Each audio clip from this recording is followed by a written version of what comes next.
Somebody had to guess what would the hardest race of my life be, right? The hardest one. I mean, you probably think, oh, he's got to be sick. Maybe he'd be injured, maybe. Could have been at state, what if it was the biggest race of my life? That would have been the hardest one, right? But it's not actually. It's actually like, people that know me too, if they would ask me or they think they know like, oh, what the hardest race of your life be? It's not a PR either. Like a lot of people, we'll get to that, but it's not technically a PR. I feel like a lot of people wouldn't suspect this to be my hardest race, but let me tell you the story. Strap yourself in, all right? It's like 5 in the morning. Story time, all right? The hardest race of my life, right, was for this. You see this little tiny thing, right? In Illinois, right? In the IHSA, people will die for sometimes size doesn't matter, boys. Basically, this was the day of sectionals. This is basically the all sectional medal here, which is basically like top 10 individual. And it wasn't even like I woke up that day and I was just feeling great, like God pulsing through my veins. It wasn't that at all. I'm gonna take y'all back to just a little bit of background here, right? This was our sectional meet, basically. Our team was like really good. Probably, it was pretty damn good, okay? A year before we made it to state, it was this big story ever, and we kind of flopped, right? So this was like our redemption year, okay? So this was on the line, right? I feel like we knew we were gonna make it to state, but like sectionals, like it was kind of there to prove a point. But again,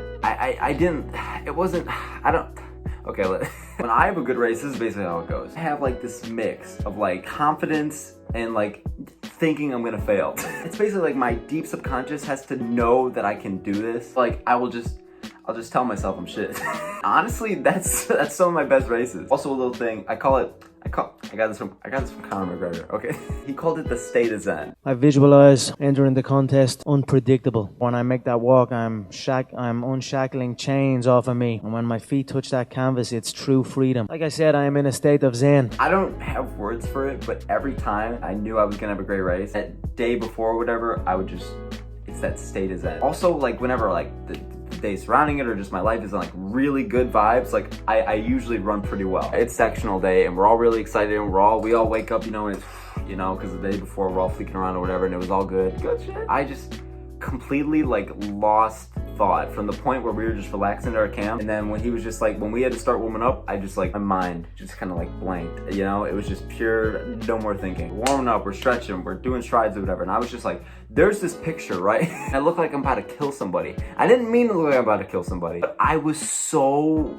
deep inside this like zone. Like I said, with this tiny little medal, right? Leading up to this race or this meet or whatever, I was obsessed with the idea of being all sectional, I was obsessed with the idea of having this little medal. We had this guy who was our number 1 guy, number 2, whatever, like something like that, like the year before, and everybody in the team looked after him, everybody like that, and I really wanted to be able to like compare to his times, like he was a year older, so like this was my senior year. Last year, that was pretty much like his second to last cross country race, and he just popped off and he got all sectional, ran like 15, 16, and I was like, okay, like I want to do that same thing. And so I really wanted that to like repeat itself because I thought it was so cool, and he's got this little tiny medal, and so it's like, that's what I wanted to do. That actually ended up playing a big part, but we'll get to that. Another thing I should say is that this course, right, it wasn't like a hilly course, but it was like a hilly course. Like for us, we had a really hilly home course, so like we kind of looked at hills like completely different from what everyone else does, but looking back, it was a hilly course. I remember me and some other guy or 2 other guys were trying to like the day before or whatever, when we did the course walk or run, whatever, you know what I mean? We were trying to like look up results from years before and like compare, and we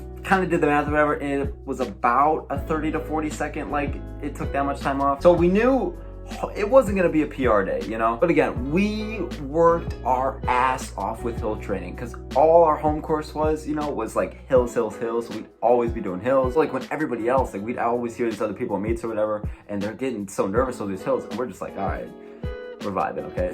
Sun goes off and it's just boom, right? And you think from how I've been describing this, like I'm just going off, like this is it, I'm just zooming. Actually, no, I think the first half mile in, I was our 6 or 7 man. I remember it clearly because I knew I was behind. I was in the second pack of the race. I saw all the other guys ahead of me or whatever, and it was a big margin too. Everyone was just flying by, and I'm like I was trying to stay composed because I knew that everybody was going to be dying out. Because of course, it's sectionals, everybody's going to zoom out. I'm like, just...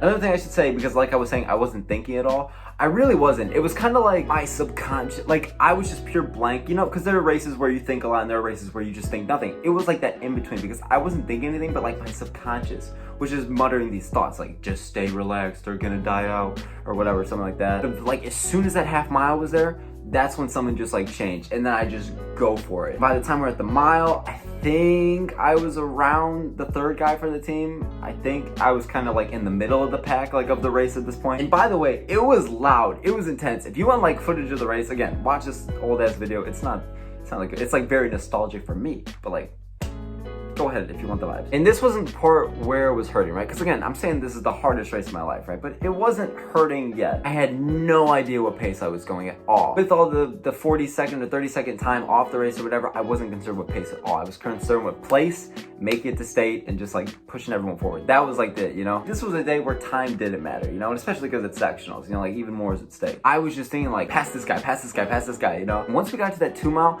that's when like the pain was just like settling in. I couldn't tell you a time, but like, I don't know what place I was in, but I knew damn well, like, there were a lot less guys appearing in front of me. I was probably in like 10th, I think, probably at the 2 mile. And again, I started off, I think in like the last 30 of the race for the first half mile. In those 1.5 miles, I caught up a ton of ground. Like I was just going. This is where it was hurting. And I was just, this is where the thought of that tiny medal kept popping in my head. I'm like, you're right there. You have 5 minutes of pain left and you could get that tiny medal. You can get the all sectional. You could be like that guy last year. His name was Cade. You could be like Cade last year and you could do it. I was just moving and it was hurting and it was hurting. Like it felt like an eternity, but a second at the same time. It's all this noise and the cheering and everyone on. Like I wanted this tiny ass medal so bad. By 2.5, it was just awful. But again, that will to like get what I wanted, you know, like to get that goal was so strong and I was just pushing. Let me get to that last 0.3 of the race, right? That last 0.3. And I ended up, I was in about 7th or 8th at this point, which was all sectional, which was the tiny medal. But and there were people ahead of me that I was nowhere near the whole season. And looking back at it, I was like, holy shit, like I have no idea how I got up there. But literally like, I was astonished, but I wasn't even thinking about it. I'm like, oh, this guy's here. Let's go. The guys that like completely outclassed me by like a minute. And it was that last 0.3, man. All I needed was this one kid, right? Good teammate of mine. My thing was always like, it's my destiny. Like, it's my destiny to All-American. It's my destiny to, you know, make it to state. It's all the destiny, right? And I really only expressed it to this one kid, you know, this one teammate. And it was that last 0.3, and I was hurting bad. My body was literally like, it was numb. It was like a brick. And I just, that will to keep going forward. And the kid just yells out, he was like, let's go, Dono. And he just said, destiny. It's destiny. And like, that's all I needed, you know? And then as soon as I heard that, just lost thought, curve around the tree into the final sprint, and bam. Tiny medal, man. I had no idea how close I was to not being all sectional either. Because again, when you're ahead of someone or whatever, like in a race, you have no idea how close anyone could be behind you, especially when there's all these people cheering, especially in a final sprint. You can't hear someone breathing, you can't hear the footsteps or whatever. There was a huge pack of guys sprinting behind me. And fun fact, I have no final kick. I have no sprint at the end. I have no final kick. Like, I knew too. Like, I was just going for whatever. But it turns out 9th place through 13th was within 1 or 2 seconds of me, like right behind me. If I didn't kick when I did, like at the half mile left, I would not have done it. And so I don't get consumed by the hype, even when I know I have a great race. There was a time, right, when I ran a 4:29 mile and the 9:26 2 mile, or any like 15:15 at state. Like there was a time like any of those races, I don't like finish. I'm like, whoa, I don't finish. But I'm not one of those guys that gets all like hyped or whatever because I know I ran a good time, you know? You know all those people afterwards, they go like, oh, the woos and the, you know what I mean? I'm not getting that. I'm not getting the visual. But that was like the only race. I like got on my knee because I was having a heart attack, and I just get up and I knew what I did and I just like let it out. And I was so excited. It is what it is. And so with the course, right? Because like I said, it was 34 seconds. I said earlier, like really early in the video, I'm like, this was not technically my PR. I ran, it was like a 15:39. I think if you subtract, it probably would have been my PR. Who knows? You know what I mean? Who knows if that day was the other day? You know, it could have been whatever. I really think that was just like the hardest race of my life. I was in a lot of pain. The drive